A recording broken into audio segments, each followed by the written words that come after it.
Hola, hola, ¿qué tal amigos? Mi nombre es Daniel González, soy hermano de iglesia. Acá no me presento como pastor ni nada, soy simplemente un cristiano más que ha leído la Biblia. Y muchos me han preguntado sobre un tema que es actual ahora, que se ha dicho mucho sobre las profecías con el tema de la pandemia, las plagas y todo eso. Pero traigo a colación una doctrina que está muy en boga, sobre todo en el contexto evangélico, y me gustaría analizarla con ustedes. Me presento solamente como un estudiante más de la Biblia que ha sido, esto no necesita ser pastor, ni cura, ni teólogo, ni nada. O sea, basta que yo aprenda, lea la Biblia, analice los textos como corresponde y me asocie también de un poco de historia, de cultura general y como también no está de más usar hasta el diccionario si es necesario, porque muchas veces nosotros obviamos o damos por conocidas ciertas palabras, pero tienen alguna implicancia, un trasfondo que son bastante hacerlo. Bueno, este es un estudio, por lo tanto es un poquito largo, hay muchos textos bíblicos que vamos a ver y yo les recomiendo que nos sentemos y lo veamos con calma para que así se pueda comprender bien todo el tema. Y yo quiero analizar el rapto como una teoría o una inspiración y lo vamos a aclarar en este tema. ¿Ya? Un contexto general es que la segunda venida, que nosotros vemos aquí una fotito bien bonita donde se ve el Señor Jesús regresando con sus ángeles y los hijos de Dios esperando, quiero mencionarles que un versículo de cada 11, uno de cada 11 del Nuevo Testamento habla de la segunda venida de Jesús. Y en la Biblia he encontrado más de 2500. ¿Ya? Eso quiere decir que hay un globo bastante grande de versículos para nosotros referirnos a qué es lo que el Señor nos enseña con la segunda venida de Él. Bueno, en este contexto nosotros podemos ver varias cosas. Entonces, eh, quiero decir, ¿será posible que entonces con tanta información se pueda equivocar o esté mal interpretada? ¿O somos nosotros los que le damos una mala interpretación? ¿Ya? ¿Tiene el rapto una base bíblica? ¿Cómo surgió esta doctrina? Ustedes saben cómo surgió. Importante que analicemos. Como también el contexto, el concepto del rapto, si tiene un fundamento bíblico y cuál es el propósito que hay detrás de esta doctrina. Porque todo tiene un propósito, ¿ya? No leamos algo por decirnos. Ahora, ¿qué dice el rapto en su teoría en general? Después la vamos a ir viendo. Es que el segundo advenimiento se divide en dos fases, una invisible y otra visible. La invisible corresponde a que no lo van a ver la gente en general, sino solamente los salvados, y estos se vuelven invisibles ante las personas, ¿ya? También se reúnen con Cristo en el cielo de manera invisible, ¿ya? Por lo cual las personas que estén vivas en ese momento van a quedar absortas porque van a desaparecer en el fondo. Así, de un abrir y cerrar de ojos van a desaparecer la gente. Los muertos van a resucitar también, van a recibir a Jesús, pero de manera invisible, o sea, la gente no se va a dar cuenta qué pasó. Y aquellos que se escapen se van a escapar de una tribulación que va a durar 7 años donde va a estar liderando el anticristo. Al final de estos 7 años, en la gran tribulación, eh, ahora Cristo se presenta en forma visible. Si nosotros hacemos una cronología, tenemos el hoy, hasta el rapto, lo que se habla es una pretribulación donde están todas las señales que nosotros conocemos, de guerra, rumores de guerra, pestilencia y todo eso. ¿Ya? Eso dura del hoy hasta el rapto invisible. Y en eso es la primera oportunidad para arrepentirse con el Señor, ya con nuestro Dios. Después de eso, los que queden, porque los otros hijos de Dios se van a ir con Jesús en el cielo, ya de manera invisible, como le decía, y ahí vienen 7 años de tribulación, la reina del anticristo, y aquí van a tener los impíos ahora una segunda oportunidad para salvarse después de todas las pruebas que vienen. Solo ahí viene el segundo advenimiento de Jesús, y después de esto vendría el milenio terrenal, ya el milenio y la vida de Dios con sus hijos aquí en la tierra. Eso en contexto. ¿ya? Pero también existen otras cosas que están asociadas, que en el fondo se habla que antes de que Cristo venga, ellos piensan que aquí vemos el templo de Jerusalén, que el pueblo de Israel va a ser restaurado el tercer templo de Jerusalén en Jerusalén, se va a reanudar el sacrificio a los animales que hacía el pueblo judío en su momento, y el pueblo de Israel o los judíos que nosotros conocemos propiamente tal volverá a ser el pueblo de Dios, y no una iglesia, qué sé yo, ¿ya? Eso en el fondo. Ahora vamos a analizar esta doctrina en, tanto en su contexto histórico y bíblico, ¿ya? El contexto histórico parte de la siguiente manera.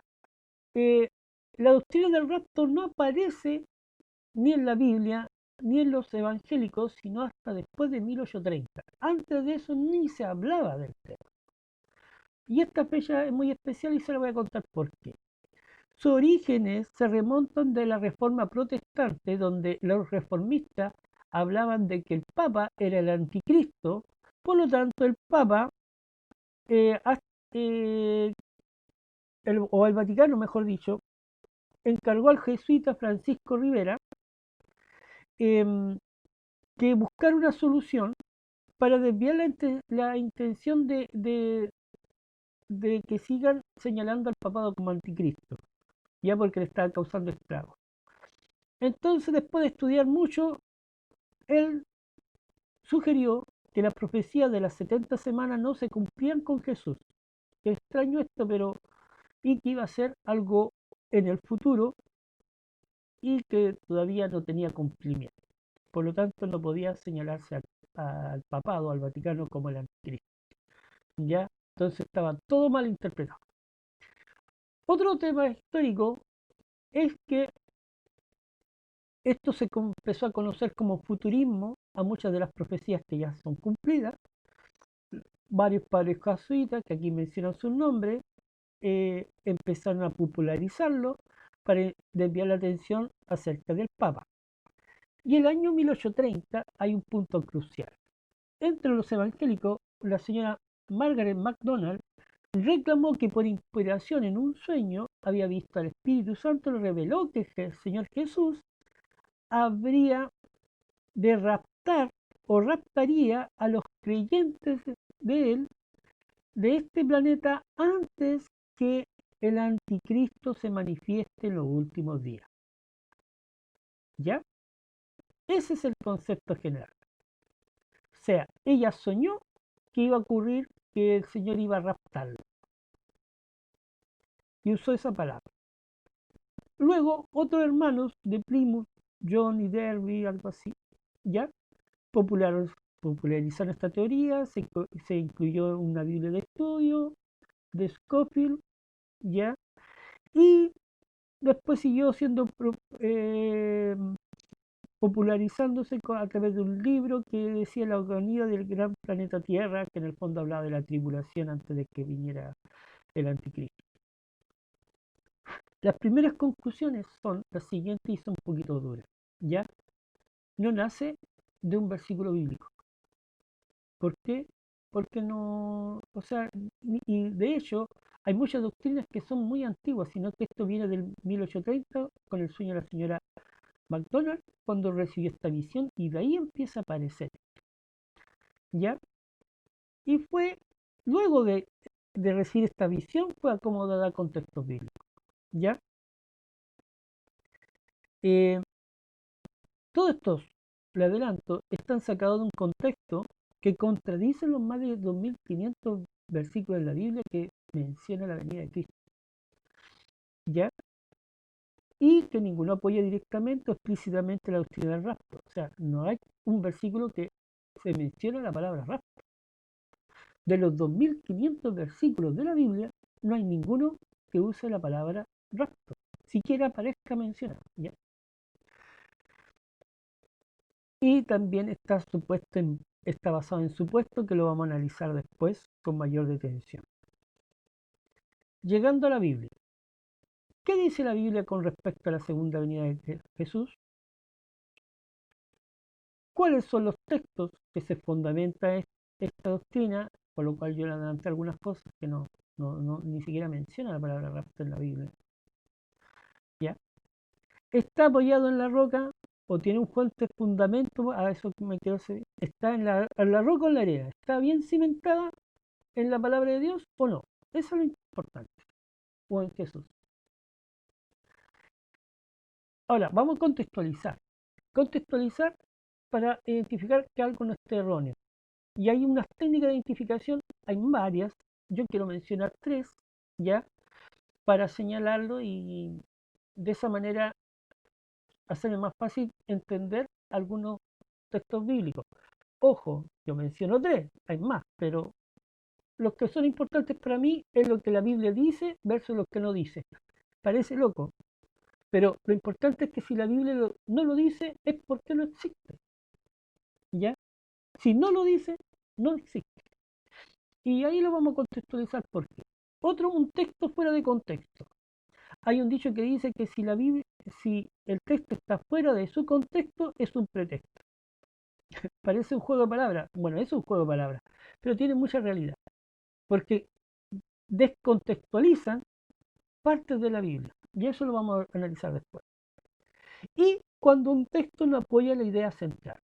Una cosa es que la Biblia lo mencione y otra cosa es que lo autorice o le dé argumento. Ahí lo vamos a contar.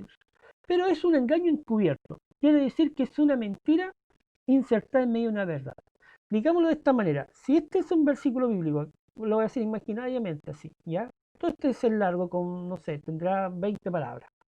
Dentro de estas 20 palabras se inserta una idea que no está dentro de las 20, ¿ya?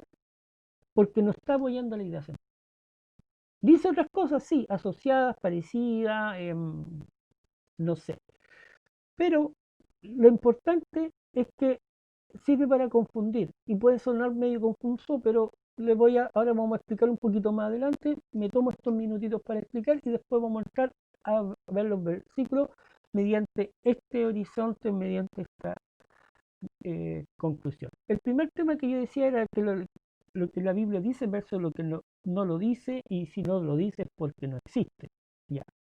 Bueno, existe una teoría que dicen que las personas se bauticen por los muertos. ¿Lo han escuchado por ahí? Bueno, la Biblia lo dice, sí, la Biblia dice. Pero ¿qué no dice? Veamos. El contexto está, o sea, el texto bíblico está en 1 Corintios 5, 15, 29, dice completito. De otro modo, ¿qué harán los que se bautizan por los muertos? Ahí lo menciona, sí, lo dice, que hay bautismo por los muertos. Si de ninguna manera los muertos resucitan, ¿por qué pues se bautizan por los muertos? Yo agregaría, ¿por qué pues entonces se bautizan por los muertos? ¿Ya? ¿Por qué? Porque la Biblia dice que hay bautismo de los muertos. Sí, lo hay. ¿Pero lo autoriza? Claramente no. De hecho, lo reprende. ¿Ya? Entonces, sí lo habla. Eso sí, dice la Biblia. Porque va a decir, la Biblia lo dice. Sí, la Biblia lo dice. También la Biblia dice, le doy un ejemplo, no hay Dios. La Biblia dice, hay un versículo que dice, no hay Dios. Pero en el contexto, cuidado, ¿ya? Como también la Biblia menciona de idolatría, de robos, violaciones, asesinatos y guerras. No porque la Biblia diga algo significa que lo autorice. Y eso es lo que no dice. Entonces aquí vemos un texto que menciona algo, pero no la autoriza. No se podemos sacar una doctrina de algo que no dice.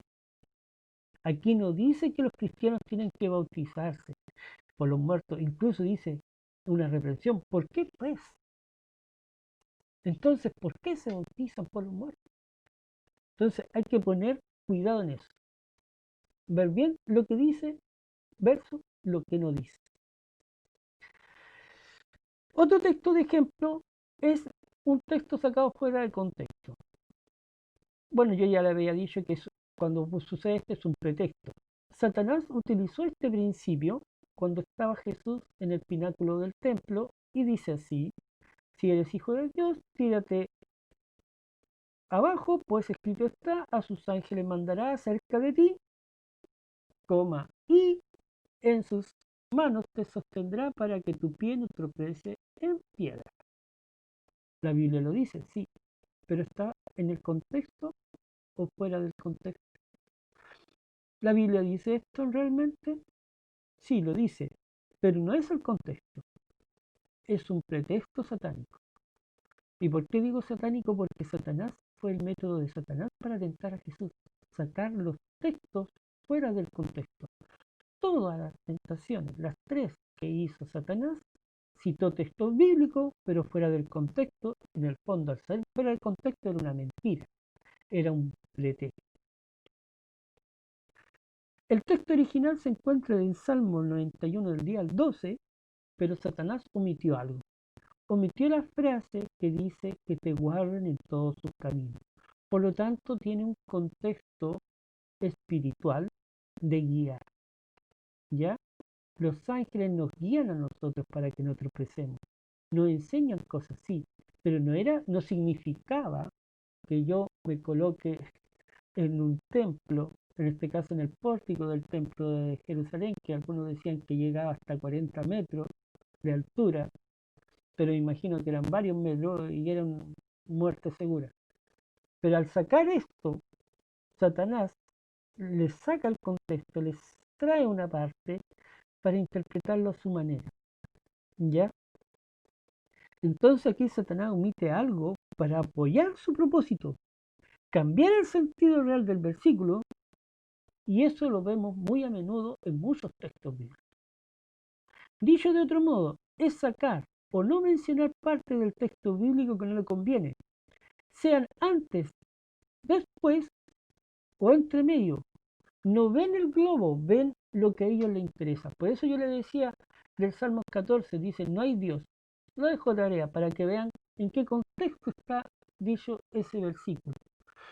Bueno, solo leerán lo que ellos quieren que lean, sin fijarse en el marco general o en el capítulo entero del versículo.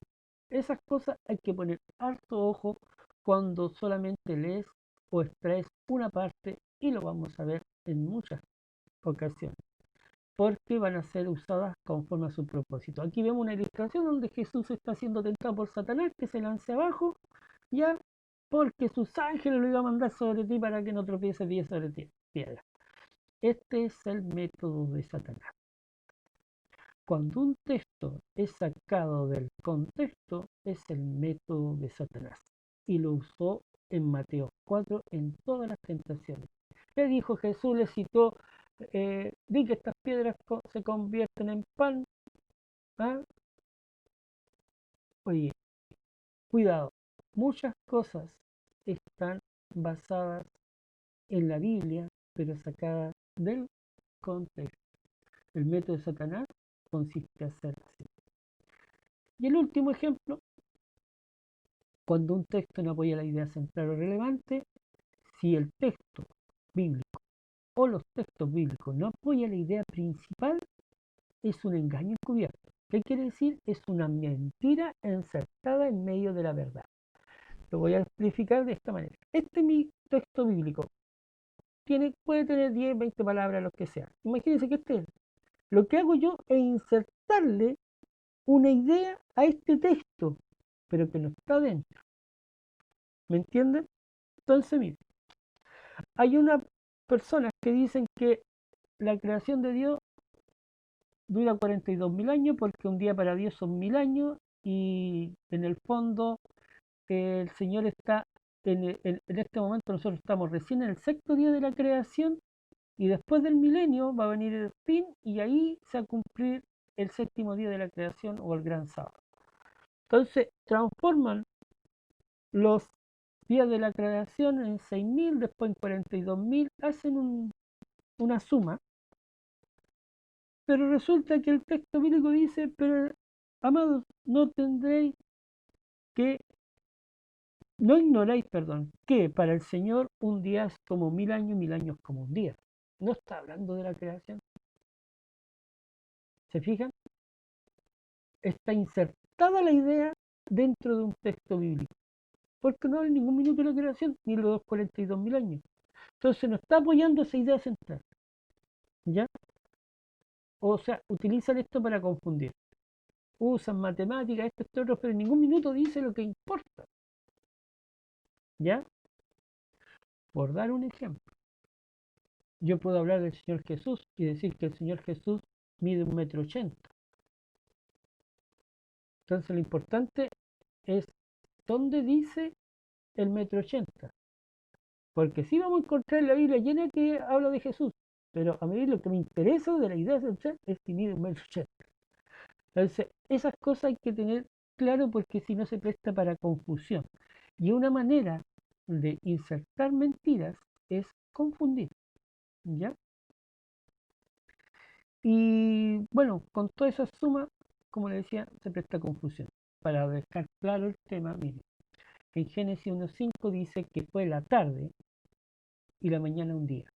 O sea, una tarde más una mañana hace un día.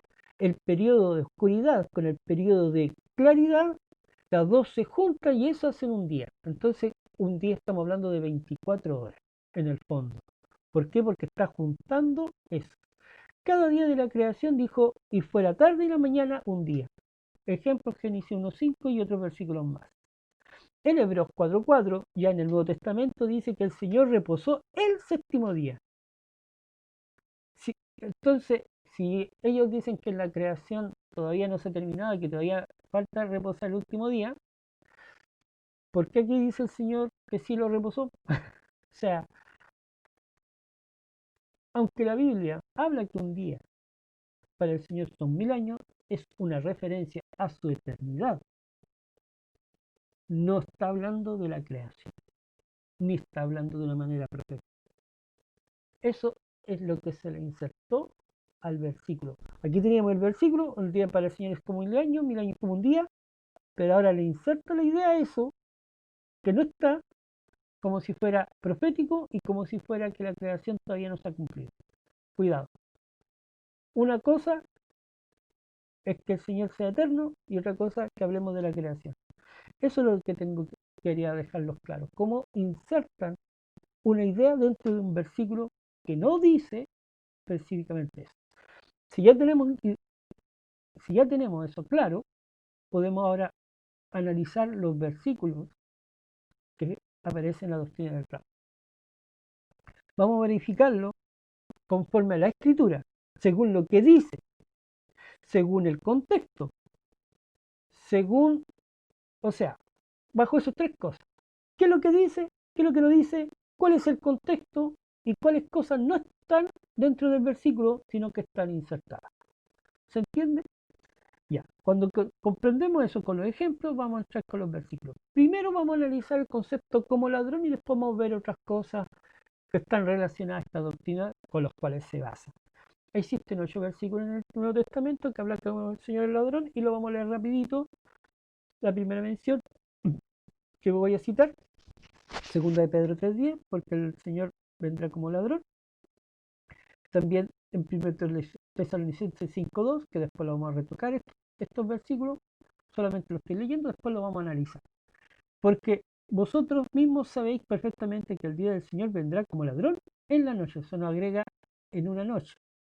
Por eso los tengo ordenados así. En una parte dice como ladrón, en otra como una noche, y después vamos a ir sumando algunas cosas. Pero vosotros, hermanos, que no estáis en tinieblas, o sea, estamos en luz, como para que aquel día os sorprenda como un ladrón. O sea, como estamos en luz, al Señor no nos va a sorprender como un ladrón. Entonces, el ladrón va a venir para quiénes, para los hijos de Dios o para los otros. ¿Ven? Entonces, si nosotros entendemos el contexto como ellos hablaban, para ellos clarito está eh, diciendo ahora, vosotros hermanos estáis en luz, por lo tanto no los debe sorprender el Señor Jesús como un ladrón. Eso está diciendo el versículo. ¿Ya? Como ladrón, sigamos algunos versículos. Aquí cito dos juntos porque son más o menos parecidos. Mateo 24:43 y Lucas 12:39 dice, pero sabed esto, que si el dueño de la casa hubiera sabido a qué hora de venir el ladrón, habría velado, habría dejado y no habría dejado, perdón, que forzaran la entrada de su casa. Forzar es como romper la puerta de la casa, ¿ya? Cuando han desarrollado negocio, a eso se refiere, ¿ya? Otro texto dice, ya está en Apocalipsis, y me queda otro más, dice, acuérdate pues que haber recibido y oído, guárdalo y arrepiente. Porque si no lo guardas y no te arrepientes, si no eres vigilante, vendré como ladrón y nunca sabrás a qué hora vendré sobre ti. ¿Se fijan? El Hijo de Dios va a estar velando, va a estar vigilante y no los va a sorprender al Hijo de Dios como un ladrón. He que yo vengo como ladrón. Sí, el Señor viene como ladrón. Pero bienaventurado el que vela y guarda sus vestidos para que no ande desnudo y no vean su vergüenza. Que el Señor está diciendo que el que está bienaventurado, el, el que va a ser bendecido, o por eso bienaventurado es una buena noticia en el fondo, ¿ya? Tiene buenas nuevas, como decían, o evangelio. Ese es el que va a ser feliz, el que vela y guarda sus vestidos, ¿ya? Y no ande desnudo. Bueno, discriminemos entonces con estos versículos del como ladrón. ¿Algún de estos habla de un rapto? Fíjense que mencionamos varios versículos como ladrón, pero nos habla de rapto. De hecho, en ningún versículo de la Biblia aparece la palabra rapto en este contexto que estamos hablando. ¿Alguno texto dice que los salvados serán invisibles? Para sustentar la teoría, porque estamos hablando como ladrón. Yo creo que difícilmente un ladrón roba algo invisible. Ya, sigamos. ¿Alguno de estos textos apoya el concepto de una segunda oportunidad? Como dice la teoría, tampoco. ¿Se fijan? Si hemos aprendido a contextualizar, como hicimos el ejercicio, esto no es fácil de ver. No es fácil ver. Ya. Estos textos como ladrón hablan más bien de una segunda venida repentina para los que están desprevenidos, no para los hijos de Dios. Fíjense qué contraste. Una cosa es que hable como ladrón, pero el ladrón ¿para quién va a ser? ¿Para los desprevenidos o los que estén velando? Para los desprevenidos. Y los que estén velando son los hijos de Dios. Pero en esta teoría dice que el ladrón viene para llevar a sus hijos. Es contradictorio, ¿ya? De hecho, estos textos están usándose para prevenirnos y estar esperando y velando y no ser como los otros que va a venir como ladrón. ¿Ya? Por lo tanto, la Biblia no dice estos conceptos y como no lo dice, no existe y es una mentira. Quiero señalar un texto que dice, porque guardaste mi palabra de mi paciencia, yo también guardaré de la hora de prueba que ha de venir sobre todo el mundo habitado, para probar a los moradores de la tierra. Él va a probar a todo el mundo habitado, a todos los moradores, pero es para los que guardan, no para los que están desprevenidos. Apocalipsis 3:10, que estaba cerquita de uno de los textos de como ladrón. ¿Ya? Otro tema, otros conceptos que vamos a analizar sobre el como ladrón. Ahora vamos a ir al versículo.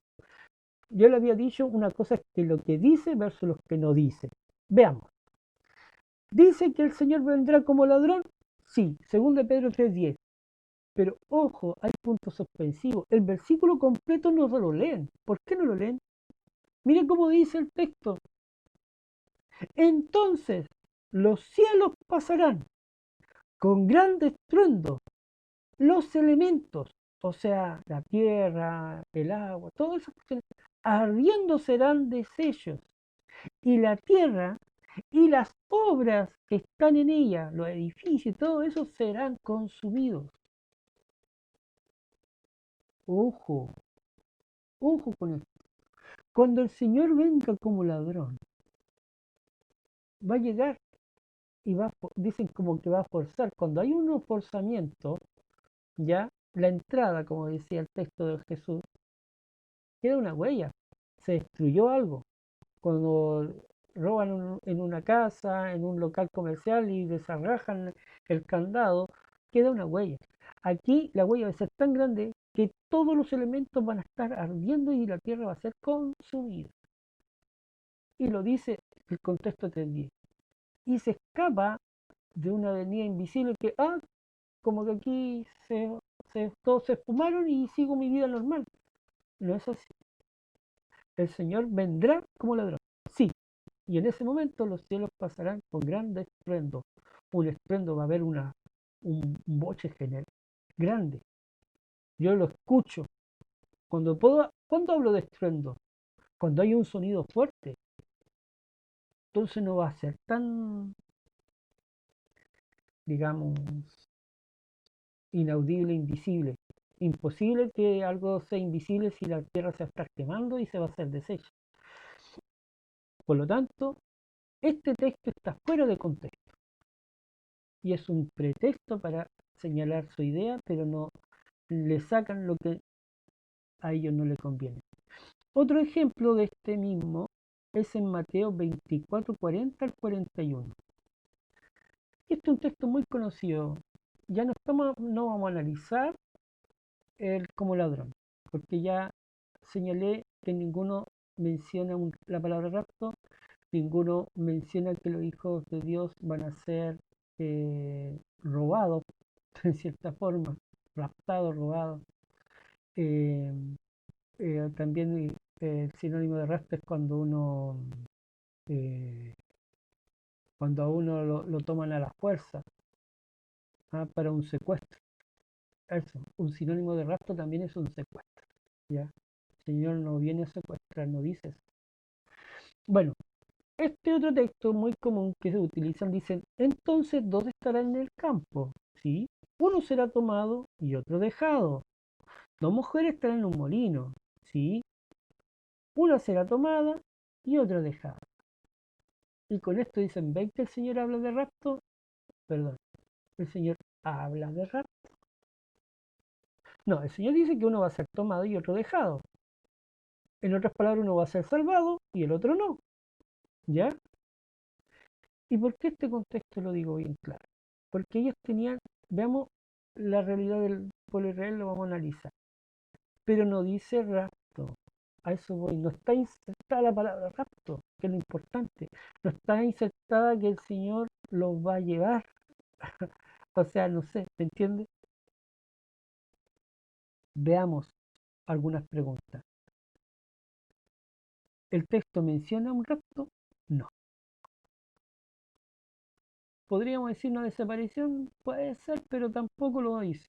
Ya, así que no me puedo basar en ese supuesto si no lo dice. ¿Ya? De hecho, ningún texto de la Biblia la palabra rapto aparece, ya lo había dicho, de ninguno de los 2500 versículos que habla de la segunda venida. ¿Ya? ¿No es acaso que aquí el Señor habla más bien de una selección, que no todos serán elegidos? Pero no está hablando de un robo, de un secuestro o de un rapto. Digo robo porque va a venir como ladrón. Algunos lo dicen. Es sinónimo rapto de ladrón, es robarse algo, pero el rapto tiene que ver con personas. Yo robo un objeto, sí, pero a una persona no se dice que se la robaron, sino que fue raptada, secuestrada. ¿Ya? Pero son sinónimos, tienen el mismo concepto de ser tomado a la fuerza, ser tomado en contra de la voluntad. ¿Ya? Yo me acuerdo aquí en el pueblo mapuche raptaban a las novias, los amigos mapuche o hermanos mapuche, porque ya prácticamente tenemos casi la misma sangre, eh, eran raptadas las mujeres para ser casadas. Ojo, hay que entender una cosa en el contexto histórico. Los judíos pensaban en esa fecha o creían que todos serían salvos por ser hijos de Abraham.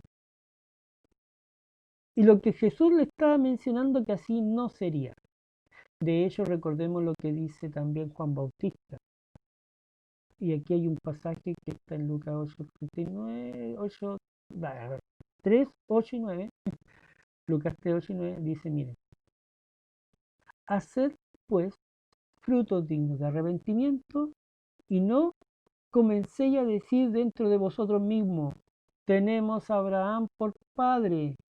Por tanto, os digo que Dios puede levantar hijos de Abraham aún entre las piedras. Un texto muy famoso. Le están diciendo, en este caso el profeta, al pueblo judío, no crean que por ser hijos de Abraham van a ser salvos, sino que le está diciendo, en otras palabras, que si no tienen fruto digno de arrepentimiento, no va a ser así, porque el Señor puede sacar hijos de Abraham de las piedras y el Señor puede, todo lo puede. ¿Por qué digo esto? Porque Jesús en ese contexto le dice, oye, en esta casa no todos se van a salvar. Uno va a ser tomado, sí, otro va a ser dejado. En esta otra parte también. En este otro lugar también. Ellos creían que todos iban a salvarse por ser pueblo de Dios. ¿Ven? Bajo ese contexto del Señor Jesús dijo. Mire cómo finaliza. Y ya también está el hacha puesta en la raíz de los árboles. Por tanto, todo árbol que no da buen fruto, o sea, fruto de arrepentimiento, fruto de convertirse a Dios, se corta y echa al fuego. ¿Ya?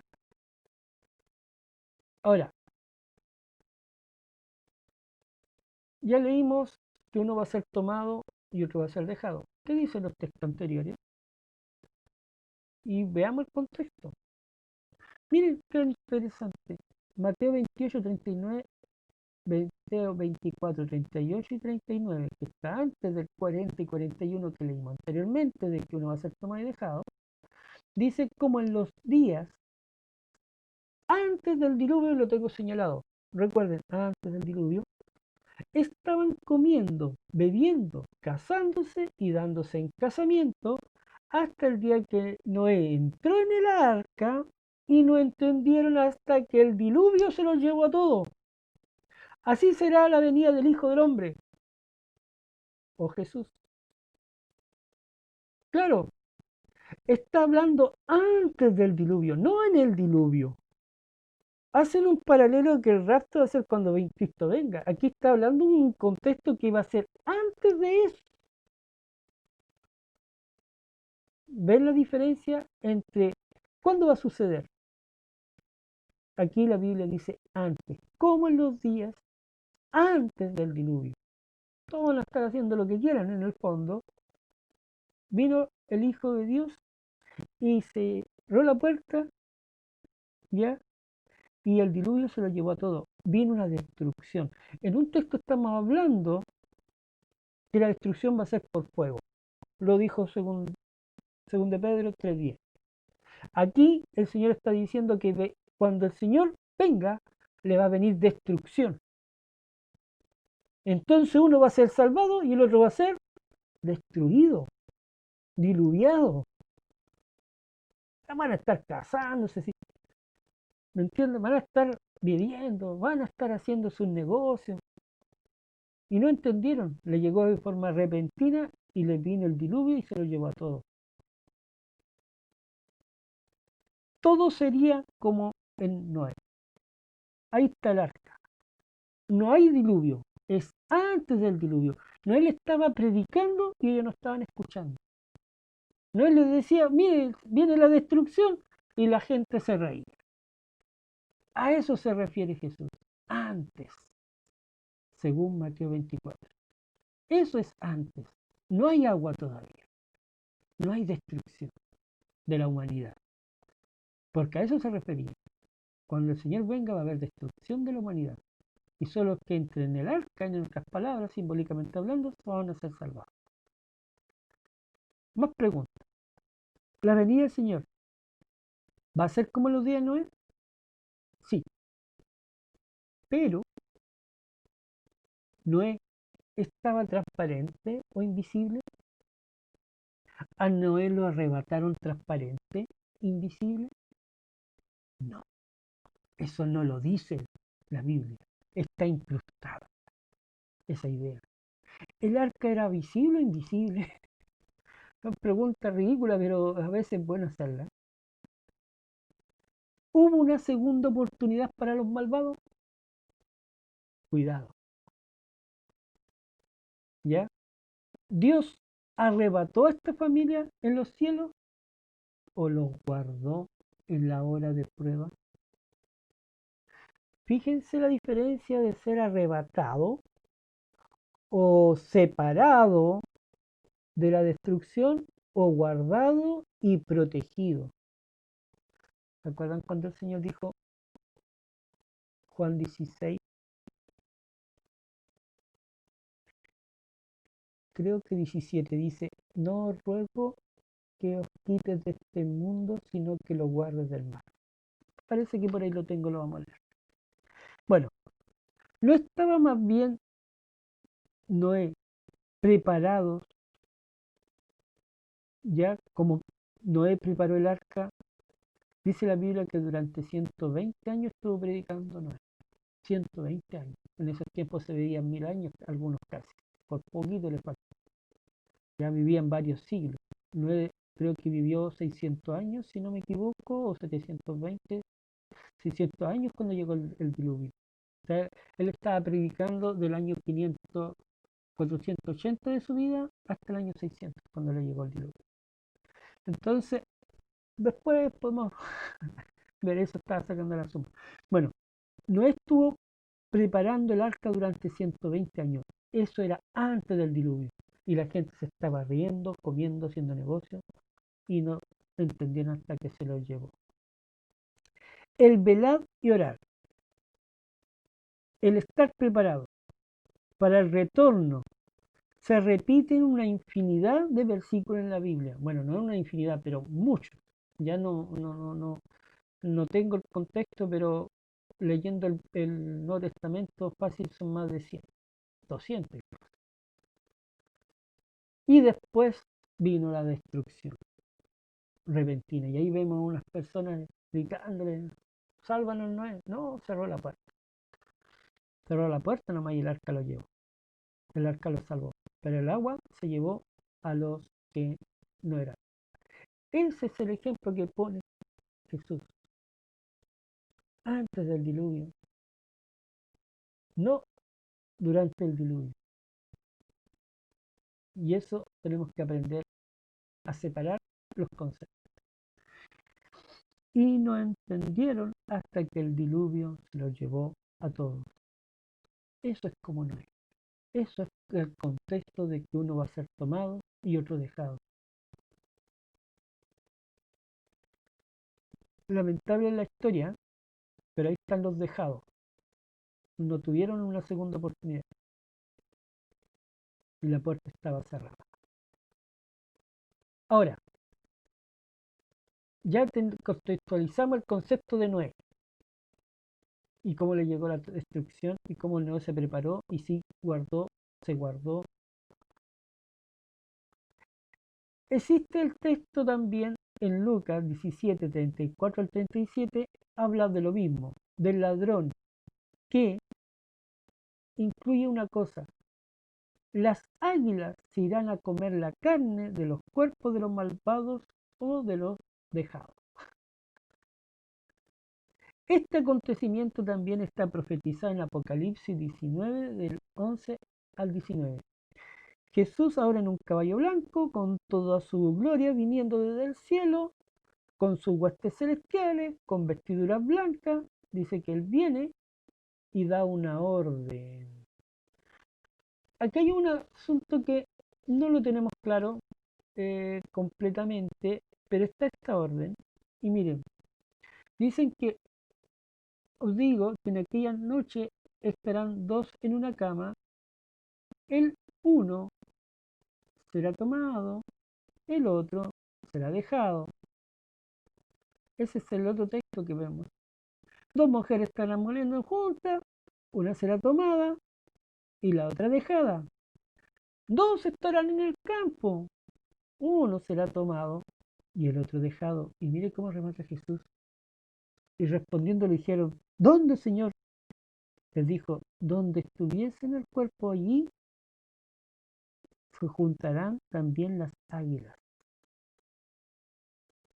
Entonces, cuando uno sea dejado, va a tener una segunda oportunidad. No, que el Señor dice que las águilas van a venir a comerse los cuerpos de los muertos. Yo pienso que en alguna parte, claro, si bien la tierra va a ser destruida, quemada y todo eso, va a haber un tiempo intermedio donde van a morir y van a venir los animales a comerse los cuerpos.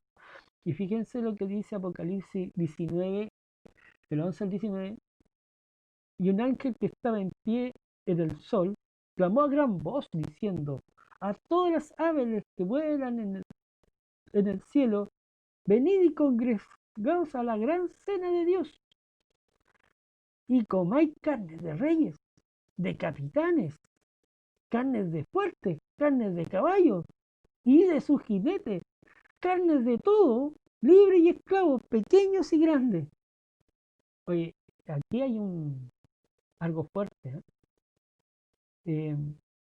En el fondo está diciendo que los cuerpos van a quedar derramados sobre el campo y van a venir animales a comerse esas carnes de todos los impíos que se rebelan. Eso va a pasar con los dejados. Eso va a pasar con los dejados según el contexto bíblico. No dice que van a tener una segunda oportunidad. Otro tema que es interesante hablar de la inmortalidad del alma. Según la mayoría de los cristianos, cuando un creyente muere, su alma va al cielo, pero cuando Cristo venga, nos dice Pablo que los que estemos vivos, o sea, nosotros, digamos, ojalá que esté ahí cuando el Señor venga vivo, junto con los muertos resucitados, seremos juntamente arrebatados, y ya vamos a entrar a esa palabra, para recibir al Señor en las nubes. ¿Ya? Luego, miren en Tesalonicenses 4:17. Luego, nosotros los que vivimos y habremos quedado, seremos juntamente arrebatados con ellos en las nubes para el encuentro del Señor en el aire, y así seremos para siempre con el Señor. No dice que el Señor va a estar invisible. De hecho, cuando el Señor ascendió a los cielos con los apóstoles, eso está en Hechos capítulo 1, dicen que este mismo Señor que ustedes vieron venir del cielo, así también volverá. ¿Ya? No dice que desapareció, sino que ellos lo vieron ascender hasta que prácticamente se le hizo imposible con su vista eh, percibir la presencia de Cristo en los cielos. ¿Ya? Entonces vemos aquí los justos recibiendo al Señor arrebatado en los cielos. Una gran pregunta. Si el alma va al cielo al morir, muchos piensan así, ¿eh? ¿Para qué estará entonces la resurrección de los muertos? Si ya están en el cielo recibiendo su recompensa, ¿por qué tienen que bajar a recibir el cuerpo nuevamente? Es como contradictorio, a eso voy. Para los racistas, si las personas serán arrebatadas, ¿por qué entonces necesita una resurrección después? No se entiende. ¿Ya?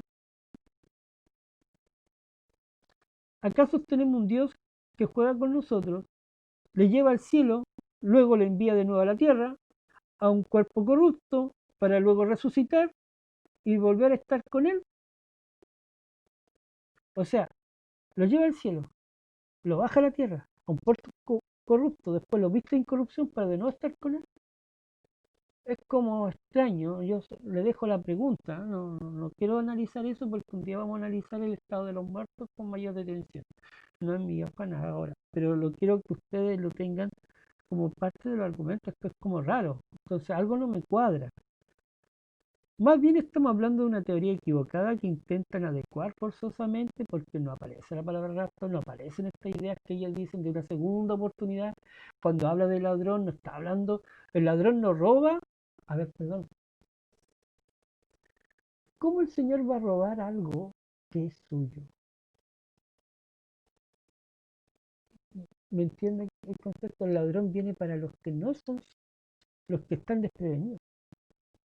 Entonces, fuerzan, dan vuelta el sentido. El ladrón va a ser contra los impíos, no es con el pueblo de Dios. El pueblo de Dios, al contrario, va a ser salvado.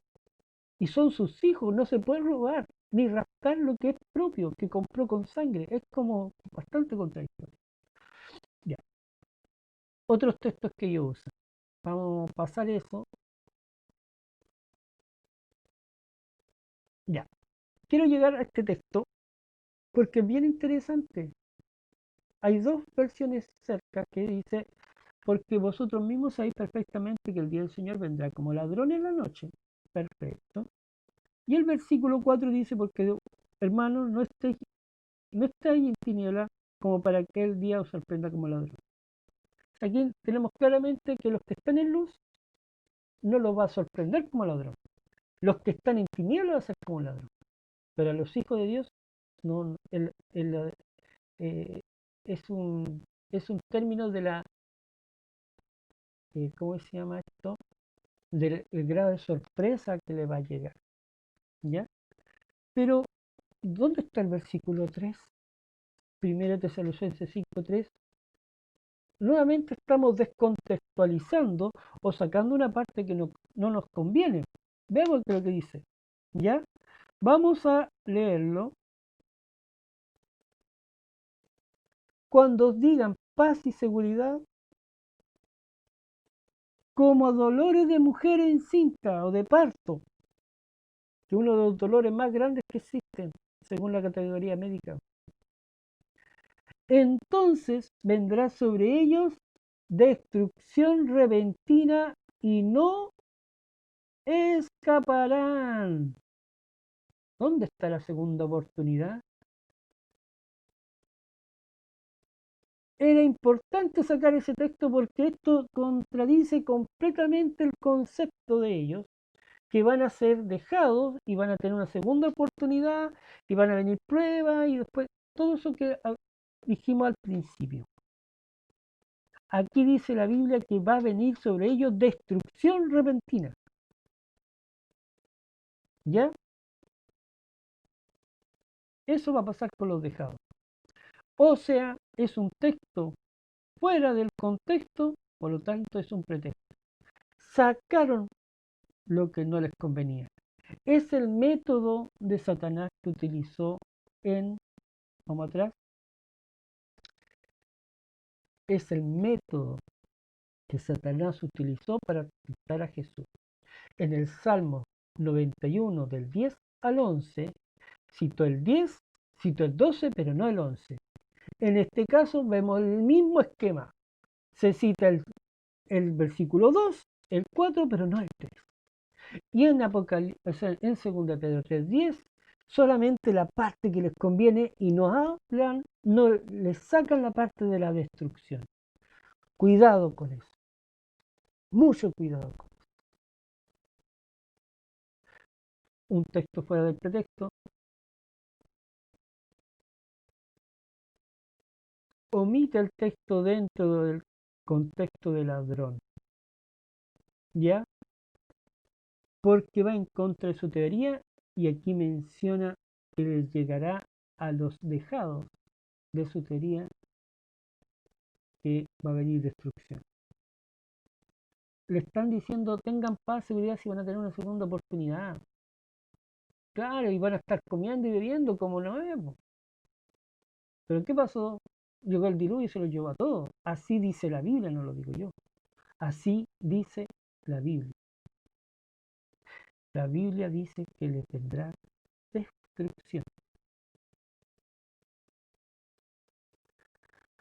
Como el ladrón que vino cuando ellos no se lo esperaban. Cuando el ladrón llegue, los impíos serán destruidos cuando el ladrón llegue, ellos no tendrán una segunda oportunidad.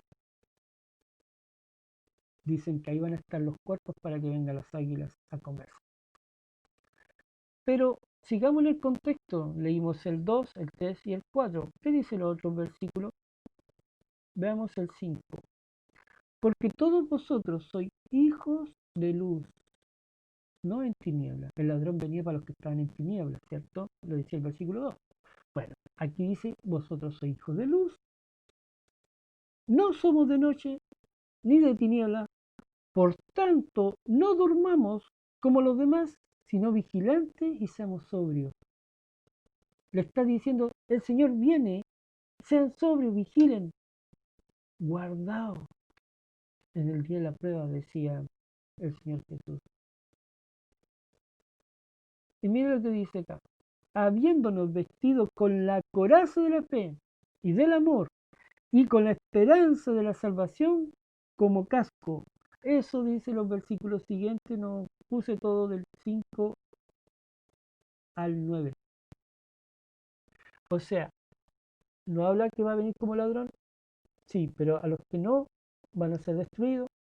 Nuevamente dice que va a venir como ladrón, por lo tanto nosotros tenemos que estar como hijos de luz, no en tinieblas, portándonos ordenadamente, vigilando, siendo sobrios, nos vestimos con fe, nos vestimos con amor, con esperanza, pero no hagamos lo que hacen nosotros, porque no hay segunda oportunidad, porque hay destrucción. El contexto habla de estar preparando constantemente y espiritualmente velando. Que no nos venga una destrucción repentina. Que no venga repentinamente la venida de Cristo como cuando un ladrón llega sin previo aviso. Ya nosotros vamos a estar preparados. Nosotros los que somos de la luz no nos puede pasar, sino que Jesús nos dice, velad porque no sabéis la hora que ha de venir vuestro Señor. Y en otra parte dice, erguíos porque vuestra redención está cerca. Firmes, erguíos. ¿Ya? Otra consideración interesante, según el mismo contexto nos dice que el ladrón en la noche será solo para los impíos, no para los justos.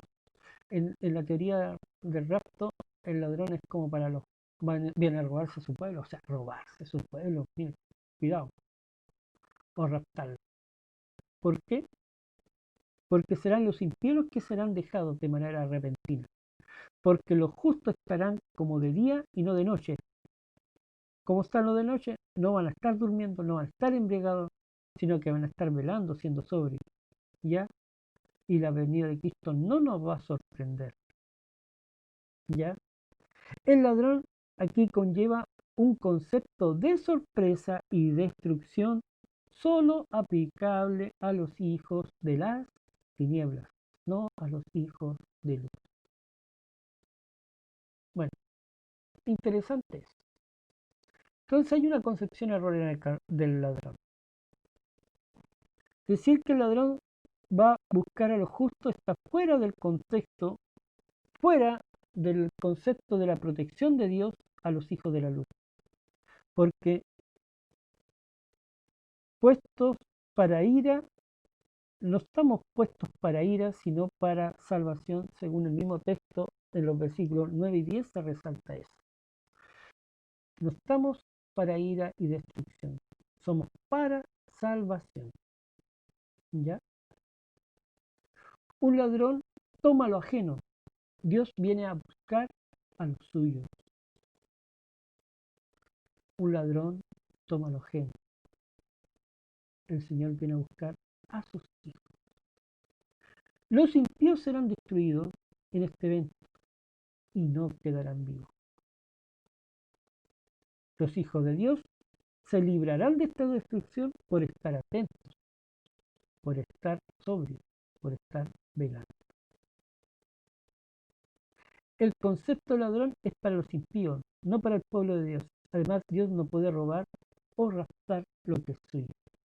Si yo voy a mi casa y me llevo algo, me lo llevo, no me lo robé, no me lo rapté. Si yo voy a mi casa y tomo a mi hijo, no me lo rapto, me lo llevo porque es mío. ¿Ya? Ese, a no ser que haya una orden judicial, pero ese es otro tema. Pero en general no se puede robar o raptar algo que es propio. Uno viene a raptar, a robar algo que es ajeno. Y el Señor viene a buscar a los suyos. Bueno, otro texto al considerar sobre el ladrón, el Señor vendrá como ladrón, pero porque, ya, lo habíamos leído.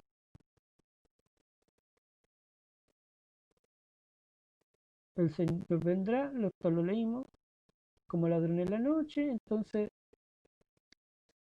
pasarán con gran estruendo, los elementos estarán ardiendo, todas las cosas van a ser quemadas. El versículo 12 agrega que se fundirán. Entonces, ¿qué va a pasar con el molino para el que fue dejado? Se va a fundir. Porque dos van a estar en un molino, sí. Uno va a ser tomado, el otro dejado. Pero aquí dicen que las obras serán quemadas y en otras partes se va a fundir. Ese molino se va a fundir cuando el Señor venga como ladrón. En el versículo 13 dice que después de esto se crearán los cielos nuevos y la tierra nueva. El contexto de la venida del Señor habla de eso, que una vez que la tierra va a ser purificada por fuego en el fondo, ¿ya?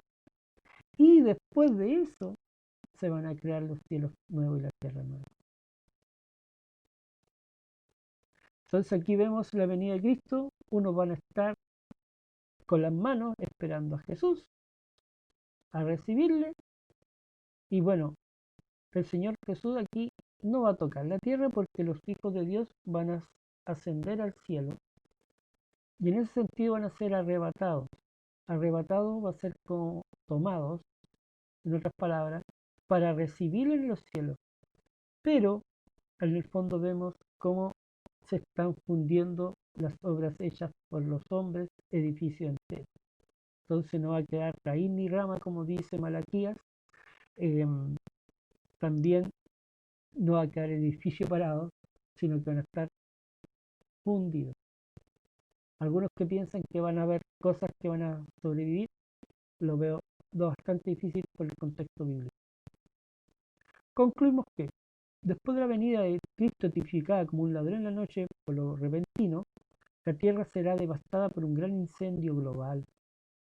Difícilmente puede decir que los impíos seguirán vivos con su vida normal después de este acontecimiento del ladrón en la noche. Hay más argumentos en contra. Textos que explícitamente ahora, ya tomamos los textos que ellos usan, los principales. Ahora vamos a hablar de los textos que contradicen esta teoría. He dejado para el final el tema del arrebatado en los cielos, lo vamos a tocar más adelantito, porque ese texto habla prácticamente en contra de lo que ellos pretenden hacer decir. Ya. Con trompeta de Dios y voz de mando. ¿Qué entiendo con esto? Hay versículos que hablan que el Señor va a venir con trompeta de Dios, o sea, no va a ser callado ni silencioso. Yo me acuerdo cuando en las paradas militares vienen el ejército tocando trompeta. Así va a llegar el Señor con su ejército tocando trompeta de Dios. Y esto está en 1 Tesalonicenses 4:16, porque el Señor mismo descenderá del cielo con aclamación. O sea, los ángeles van a estar aclamando al Señor. ¿Y qué van a estar clamando? Rey de reyes, Señor de señores, dice Apocalipsis 19, ¿no? Con voz de arcángel, con trompeta de Dios. Y miren, los muertos en Cristo resucitarán primero. O sea, va a haber una orden donde los muertos van a resucitar. ¿Se acuerdan cuando resucitaron los muertos cuando Cristo murió? Hubo un gran terremoto y los sepulcros fueron abiertos. Así dice. Bueno, si recordamos la resurrección de los justos y profetas que hubo en la muerte de Cristo, hubo un terremoto que abrió los sepulcros, destrozando las rocas, destrozando las lápidas para que los muertos salieran y ellos siguieron profetizando en Jerusalén. Eso está en Mateo 27, 51 al 52. Yo le voy a hacer un contexto. Hay un video que ya lo subí que habla de las trompetas de Dios. Voy a hacer un resumen. Las trompetas de la Biblia eran para anunciar una fiesta santa, para reunir al pueblo de Dios. Se usaban también para anunciar una coronación de un rey. Se utilizaban para dar alarma ante una guerra o una batalla inminente. Y en el tiempo final, anunciar el Evangelio a todo el mundo según Apocalipsis 14, 6 en adelante. Los tres trompetas de los ángeles. También anunciar la caída de Babilonia. Está en el mismo contexto bíblico. Y también va a ser para resucitar a los muertos y transformar a los justos. Y ahí tenemos los textos. No solo está en, en Tesalonicenses 4:16, también Apocalipsis 11:15 y 1 Corintios 15, 51, 52. O sea, las trompetas son para dar órdenes y son para ser escuchados por todos. A eso quiero decir, cuando habla trompeta de Dios, va a ser una orden tremenda. Va a ser con gran aclamación. Aclamación. Eso quiere decir que no va a ser silencioso. ¿Ya? Con respecto a la tribulación, mire lo que dice la palabra de Dios en Apocalipsis 3:10. Porque guardaste mi palabra de mi paciencia, yo también te guardaré de la prueba que ha de venir sobre el mundo, para probar los moradores de la tierra. Dice para guardar. O sea, yo tomo algo, lo quiero guardar en mi cartera. No lo estoy sacando, no lo estoy apartando, lo estoy guardando, le estoy dando protección. El Señor dice que va a dar protección, no dice que nos va a retirar. En los postreros días, cuando estén de angustia y sucedan todas las cosas, volverás a Jehová, tu Dios, y obedecerás su voz, porque Jehová tu Dios es Dios misericordioso. No te abandonará, ni te destruirá, ni se olvidará del pacto que juró a tus padres. Dice, cuando va a haber un tiempo de angustia, cuando sucedan estas cosas, en esta angustia, ya, en esta tribulación, dice que el Señor no nos va a destruir, no nos va a abandonar, no se va a olvidar de nosotros. Hay un pasaje en Isaías dice, no me olvidaré de ti, pese que te tengo esculpida en mis manos. Isaías 49:15. Un día les voy a hablar de eso. Ya. Algunos otros de estos ejemplos. ¿Quiénes fueron sacados de la prueba o guardados de la prueba? ¿Jesús fue sacado de la prueba o fue apartado de la prueba de la cruz? Miren, ¿qué significa ser guardado? No nos ha sobrevenido ninguna prueba que sea humana. Pues, pero fiel es el Señor que no os dejará de ser probado más de lo que podéis resistir. ¿Ya? Sino que dará juntamente con la prueba la salida. Y en el texto anterior dice que nos va a guardar. Tenemos ejemplo, Daniel, Noé, los amigos de Daniel, Job. Veamos, el ejemplo de Job. Ahí tenemos a Job, en la hora de prueba. ¿Fue apartado o tuvo que sufrir y ser guardado? Aquí lo vemos lleno de llagas, ¿se acuerdan? Ahí están los amigos reprimiéndole, después vino la señora.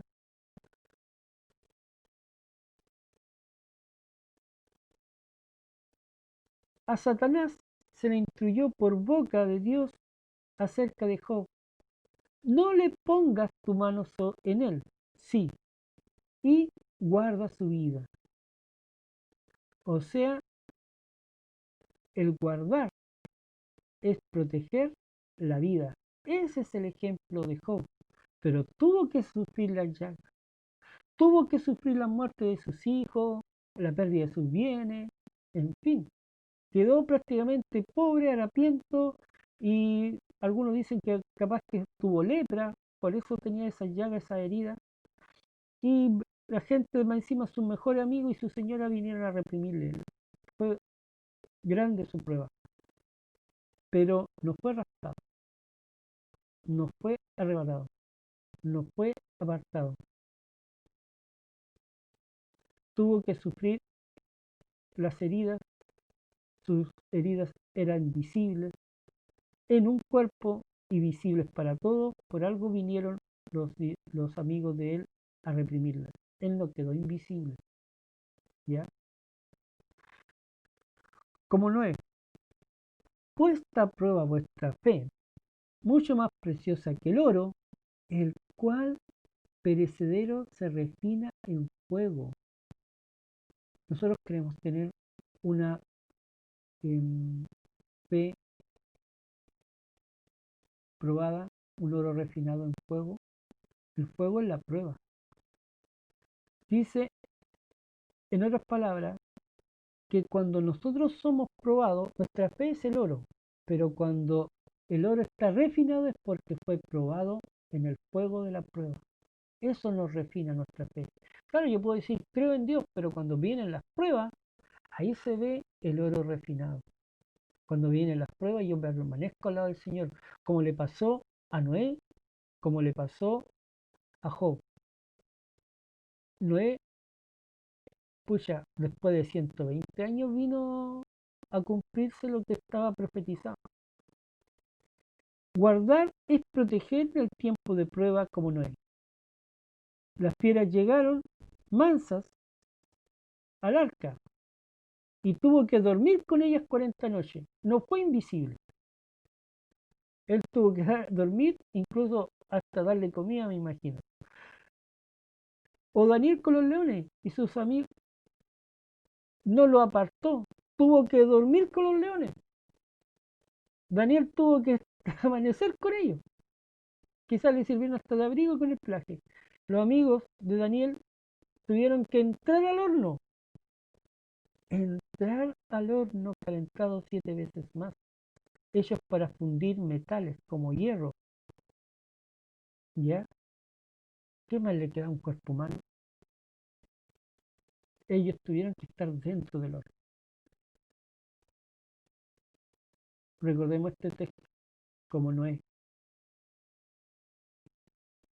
Noé y el arca no fue raptado, la gente tampoco tuvo otra oportunidad. Y después vino el cielo, y aquí vemos el arca reposando, el arco iris, como dicen algunos, pero se llama realmente arco de Dios según la Biblia. Y tenemos aquí el arca reposando en el monte de Ararat, eso no estaba invisible, así fue como Noé. Tampoco desapareció en los cielos, y la Biblia menciona su ubicación final. Recuerden que los textos hablan como en los días de Noé, antes del diluvio. Aquí tenemos a Daniel con esos abriguitos de pieles peludas para dormir calentito en el pozo. Daniel fue raptado o guardado en el tiempo de la prueba. Jesús dijo, no ruego que lo quites del mundo, sino que lo guarde del maligno. Si existiera este arrebatamiento que hablan ellos, no se cumplirían las palabras de Jesús. Yo prefiero creerle a Jesús y en este texto que creerle a una persona McDonald's que tuvo un sueño en 1800. Mi decisión. ¿Podría estar equivocado el Señor Jesús? ¿A quién queremos creerle? Aquí está en la Biblia. El Señor condoró en el Juan 17 por los que han de creer a los discípulos, que en el fondo somos nosotros, dijo que no nos iba a quitar del mundo, no iba a guardar, no iba a guardar, proteger. La séptima trompeta. Los raptistas creen que este evento rapto ocurrirá después de la séptima trompeta. Eso es lo que dicen ellos. Como no hay texto bíblico, no lo puedo citar, pero sí puedo citar lo que dice la Biblia sobre la séptima trompeta. El séptimo ángel tocó la trompeta. Ya sabemos que la trompeta es para anunciar y que todos escuchen. Y el cielo oyeron grandes voces. Miren, no es silencioso. El reino del mundo ha sido ser de nuestro Señor y de Cristo. Y Él reinará por los siglos de los siglos. Perdón. Eh,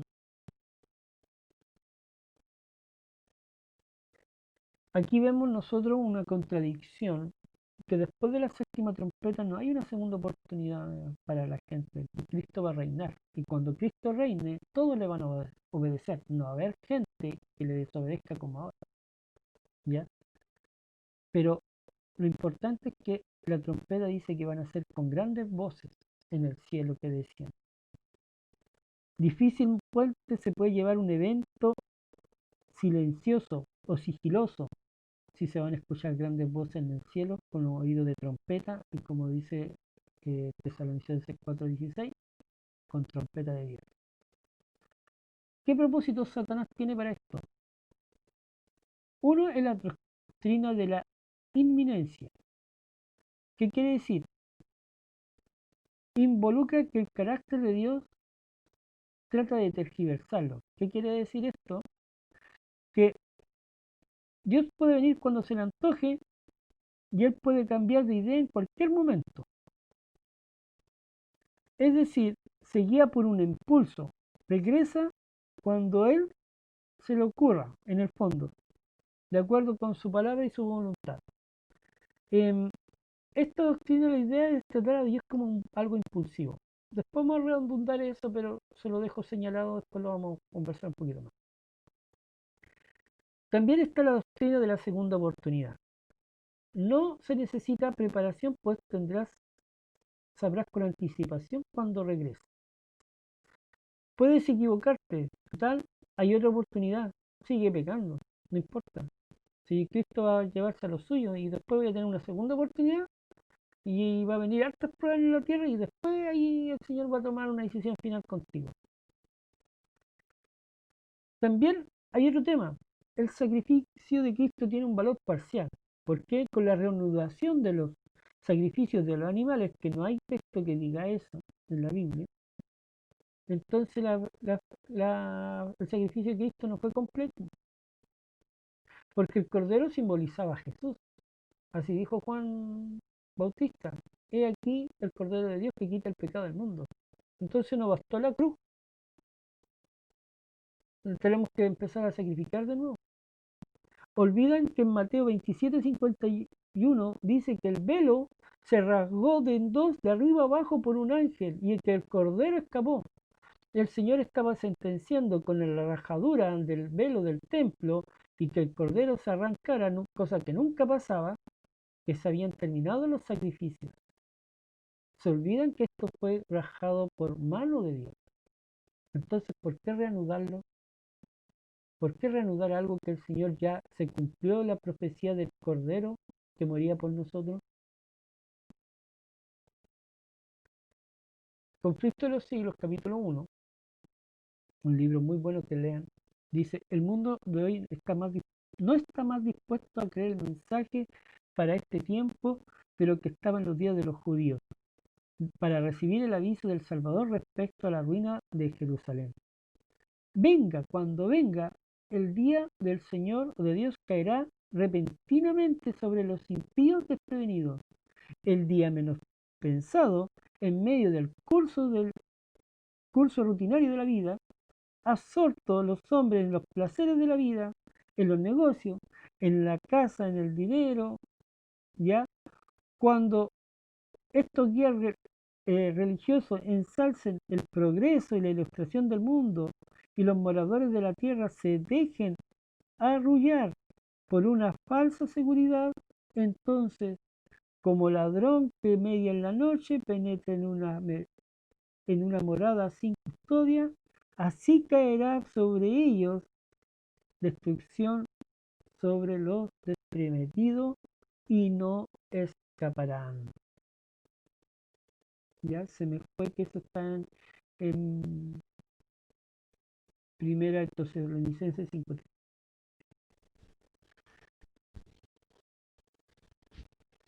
San Pablo habla a una clase de personas para quienes la aparición del Señor vendrá sin que haya esperado como ladrón en la noche. Ahí viene el día del Señor. Cuando los hombres estén diciendo paz y seguridad, entonces vendrá sobre ellos la destrucción de repente y no escaparán. Pero agrega también refiriéndose a los que han tomado en cuenta la amonestación del Salvador. Mas vosotros, hermanos, no estáis en tinieblas para que aquel día os sobrecoja como ladrón, porque todos vosotros sois hijos de luz e hijos de día, y no somos de noche ni de tinieblas. Vamos a ir terminando ya, queda poquito. Así quedó demostrar que las Sagradas Escrituras no autorizan a los hombres a permanecer ignorantes con respecto a la proximidad de la venida de Cristo. Pero los que buscan a, más bien un pretexto para rechazar esta verdad, cerrarán sus oídos a la explicación y las palabras, empero el día y la hora nadie sabe, seguían siendo repentinas para los atrevidos, escarnizados y hasta para, perdón, y hasta para, por los que protestan ser ministros de Cristo, o sea, profesan ser ministros de Cristo. O sea, hasta ellos no, como que minimizan la venida de Cristo. A eso. Cuando la gente se despertaba y empezaban a inquirir en el camino de la salvación, los maestros de religión se interponían entre ellos y la verdad, tratando de tranquilizar los temores con falsa interpretación de la palabra de Dios. ¿Qué quiere decir? Que hay teorías o doctrinas que van a surgir para quitarnos esta preparación, para quitarnos esta eh, inminencia de la venida de Cristo. Es para que nos relajemos y no los preparemos y nos llegue como ladrón. Los satalayas infieles colaborar en la obra del gran engañador, clamando paz, paz, cuando Dios no había hablado de paz, como los fariseos en tiempo de Cristo, que muchos negaban entrar en el reino de los cielos e impedían que a los que querían entrar, dice, la sangre de esas almas serán derramadas sobre sus manos. Claro, porque los fariseos no creían en Cristo. Y cuando gente quería creer en Jesús, en lo que Él estaba diciendo, ellos, no es así. Cuidado con esa gente, cuidado, porque están tergiversando la palabra de Dios. El Señor viene y está más día hoy, más cerca hoy nuestra salvación de cuando creímos. ¿Ya? Otras consideraciones adicionales, y con esto voy a terminar, para definir el rapto. ¿Han definido ustedes la palabra rapto? ¿Saben qué significa rapto? Miren, rapto, según la Real Academia Española, del latín raptus, ¿ya? Acción de raptar, pues claro, es un verbo. Otra, obcecación, impulso súbito y violento provocado por un estado pasional. Rapto o lapsus tienen más o menos la misma raíz, ¿ya? Entonces es como un impulso que tuve, así de repente, por un estado emocional, eso es un rapto. ¿Qué lo dice la Real Academia? Es un estado de éxtasis del alma. Estoy excitado, estoy en éxtasis, estoy como un nigulando. Eh, es otra aplicación. Un accidente que priva del sentido o de los sentidos. Raptar, el verbo raptar viene del latín raptare, sacar a una mujer violentamente con engaño de la casa y potestad de sus padres. Eso es un raptar.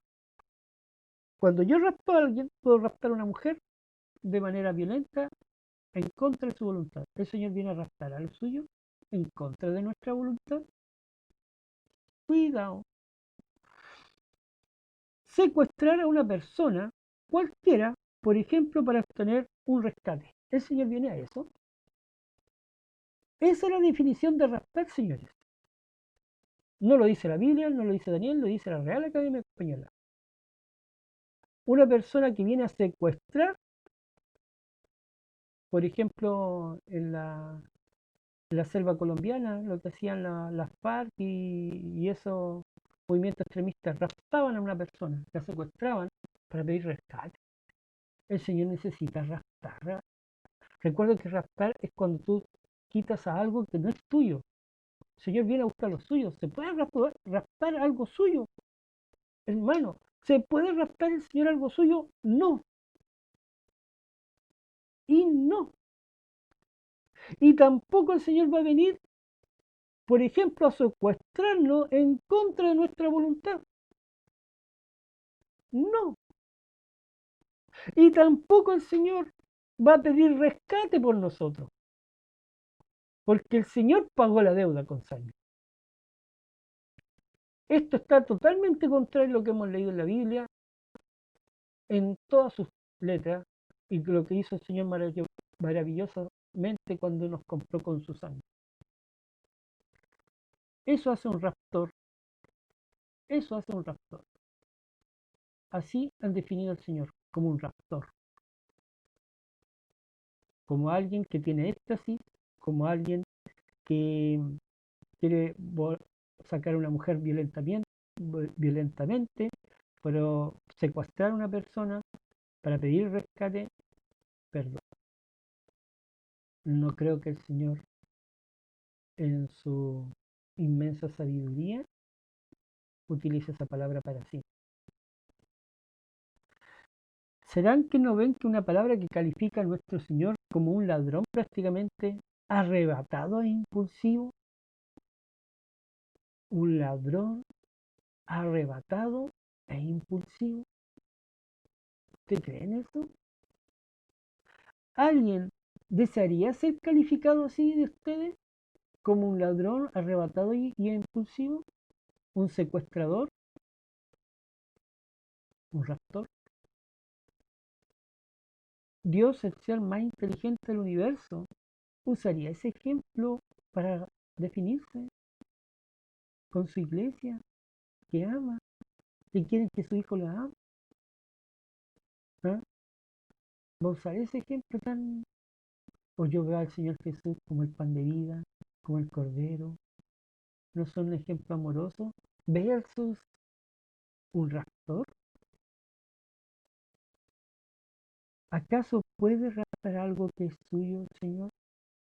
Que compró con su propia sangre, pagó el precio de nuestro rescate.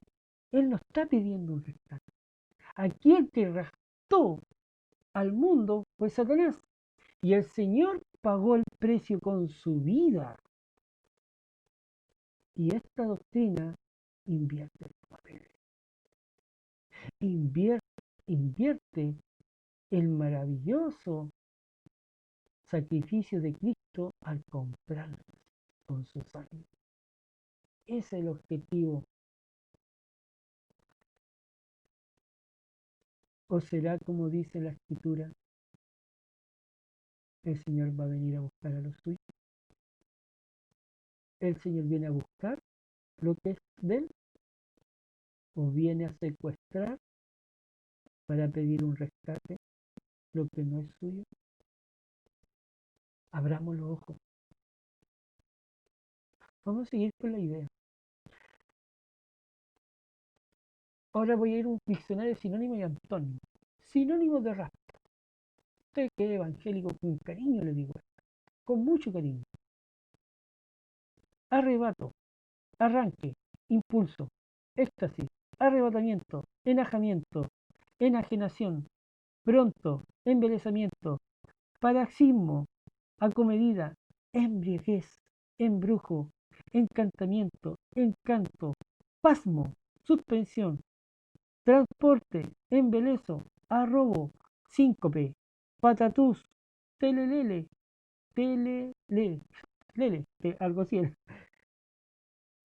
acoloramiento, acceso, apasionamiento, arrechullo, no sé dónde digan eso, ataque, ceguedad, fuego, ceguera, efervescencia, incendio, vehemencia y volcán. Me quedo con algunos nomás. Los puse todos, lo que dice el diccionario, un gran diccionario de sinónimos antónimos de Larousse, que ya. Pero me quedo con embrujo, telelele, enajenamiento, vehemencia, éxtasis, impulso. Eso es un arrebato. Eso es un arrebato. Eso es un rapto. Secuestro, confiscación y robo. Tratar de raptar a Jesús es como tratarlo de ladrón, como un secuestrador o alguien que confisca. Y el Señor no hace. El Señor Jesús no hace. Ahora vamos a seguir la idea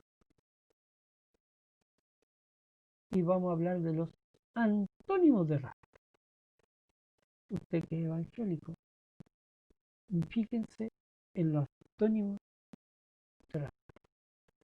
Serenidad, calma, quietud, sosiego, tranquilidad, apaciguamiento, impavidez, imperturbabilidad, impasibilidad, devolución, recuperación. Pregunto,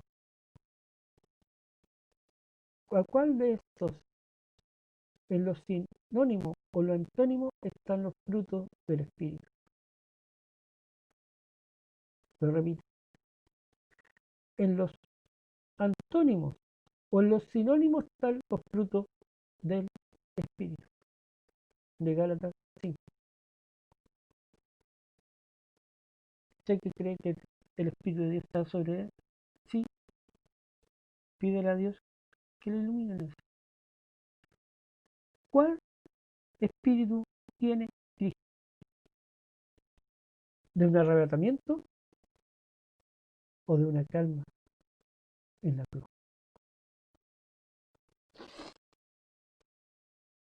Ya me queda con un par de versículos más y vamos a cerrar. Pero 9:28 y un versículo para memorizar. Este versículo es muy especial porque tiene una característica muy importante.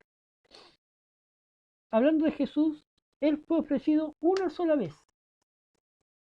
No habla segunda oportunidad. Una sola vez, dice, para llevar el pecado de muchos. Entonces, ¿para qué necesitamos restaurar los sacrificios del templo? Si Cristo ya murió una sola vez por el pecado de muchos.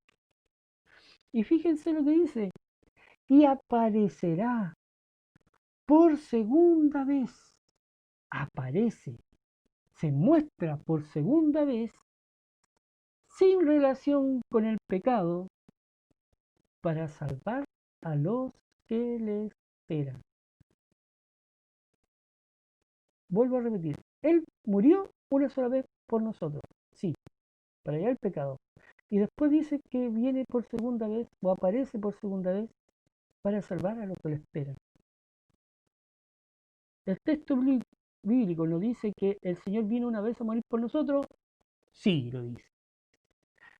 El Señor dice que viene por segunda vez, sí también.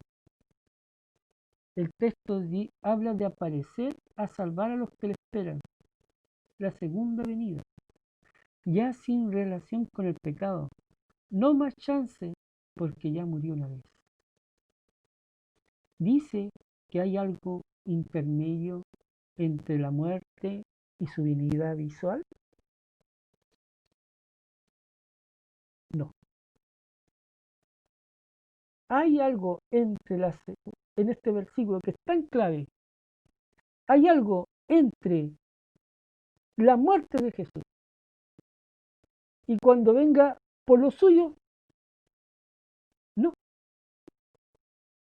Y la segunda vez que venga, dice que va a aparecer, se va a mostrar. Y dice como un relámpago que del oriente al occidente se muestra. Así será la venida de Cristo, hermano. El Señor nos está revelando en toda la escritura que su venida nunca, jamás será secreta. Va a ser con trompeta de Dios, con aclamación, donde se va a ver de oriente a occidente, donde los muertos van a resucitar. Eso no va a ser un evento, como decíamos, silencioso, invisible. Por el contrario,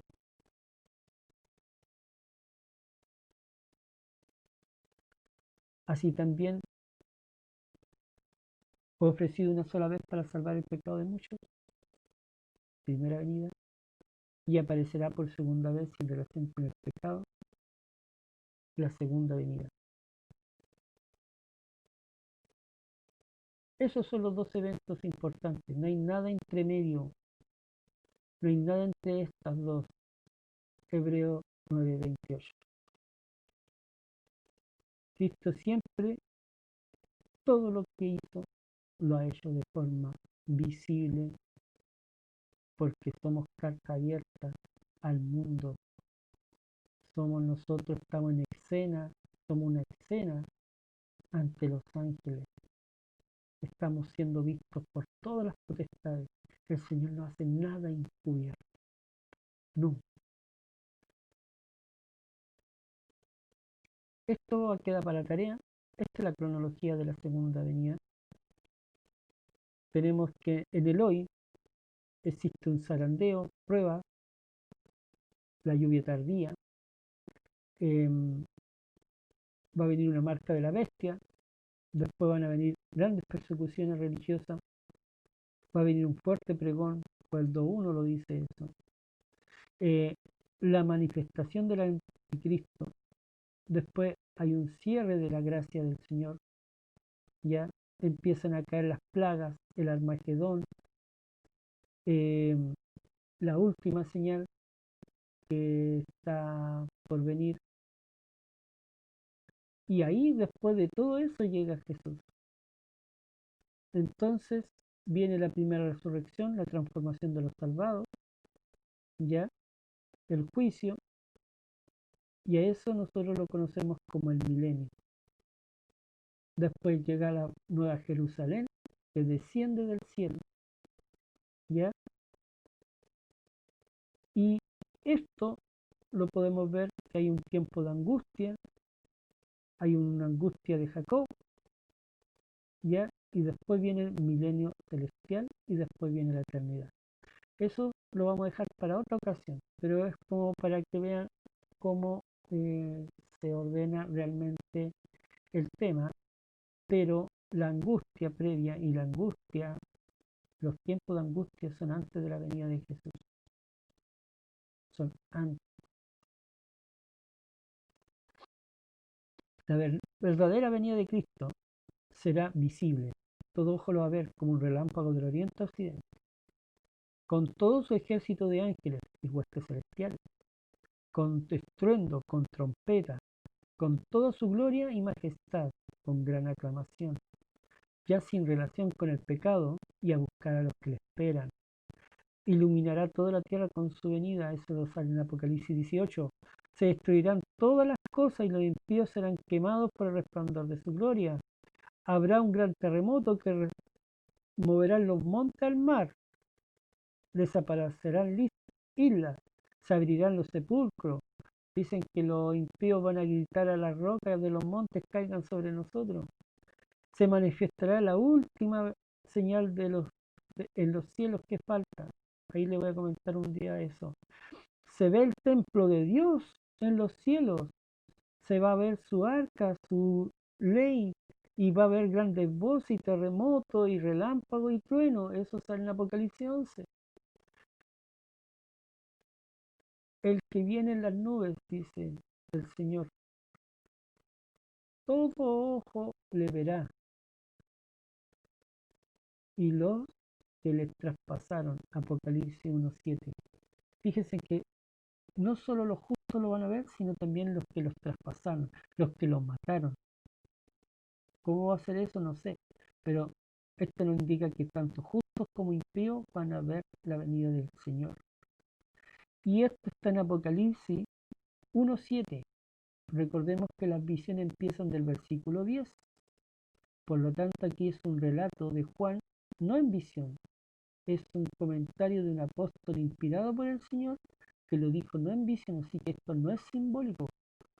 Si nosotros leemos Apocalipsis 1, las visiones empiezan de versículo 10 con la visión de nuestro Señor Jesucristo. Por lo tanto, el comentario o el prólogo que escribe Pablo, o sea, que escribe Juan en el Apocalipsis, es del versículo 1 al 9. Y entre medio está este, todo ojo le va a ver. Es literal, no es simbólico. Y aquí tenemos a nuestro Señor Jesús viniendo con trompeta de Dios, y ahí vienen los ángeles con trompeta, con gran aclamación. Y todo ojo le va a ver. Bueno, yo quería dejarle esto, terminé con esta pequeña meditación, vamos a dejarla aquí y espero que les sirva. Un pequeño resumen, sé que he hablado harto y el Señor me acompañó con la voz, estando resfriado. El tema es el siguiente. El rapto, primero que nada, no nace en la Biblia, nace de una visión. Después se le añadieron textos. De hecho, ningún texto de la Biblia menciona rapto. Las palabras de ladrón están sacadas del contexto, de un contexto de una venida repentina y destructiva para los que no le esperan. Pero a los que le esperan, el Señor los va a salvar. Él viene a buscar lo suyo. Él no puede raptar a algo que le pertenece, que compró con su sangre y que pagó rescate. El rapto habla de alguien que quiere eh, secuestrar para pedir una recompensa. El Señor no hace eso, no hace eso, no es así. De hecho, los frutos del Espíritu están relacionados al antónimo de la palabra rapto. El Señor no se autodefine como alguien impulsivo, que le viene un telelele, un patatún. ¿Ya? El Señor es un Dios de orden. Dentro de los versículos que menciona, todos están sacados fuera de contexto. Y tenemos que después de que el Señor venga como ladrón, va a venir la destrucción repentina, los elementos van a ser consumidos, incluso hay una profecía de las águilas donde queda el cuerpo, van a venir águilas a comérselo. Entonces le va a llegar la destrucción, la muerte, habla de la muerte de los impíos, cuando el Señor venga. También nos dice que va a ser con aclamación. Y por último señalar que creo que el Señor más eh, inteligente del universo nunca usaría una palabra que está en contra de toda la doctrina, no solo de los versículos que hablan de los más de 2500 versículos que hablan sobre la segunda venida, sino de su carácter, definiéndolo como alguien impulsivo, como alguien que actúa por arrebatamiento, por emotividad. No, aquí el Señor, si saca, o sea, la palabra rapto aleja al Señor de un Dios de amor, de un Dios de paz, de serenidad, de templanza, de bondad, de fe, como los frutos del Espíritu. Entonces, abramos los ojos y espero que este video le haya servido. Acá abajo debe estar mi WhatsApp. Si alguien quiere, me manda su mensaje con su email y yo le mando este PowerPoint para que tengan todos los versículos en su mano y ustedes puedan usar este material. Un abrazo, un cariño, mis mejores deseos y que la bendición de Dios les acompañe. Gracias.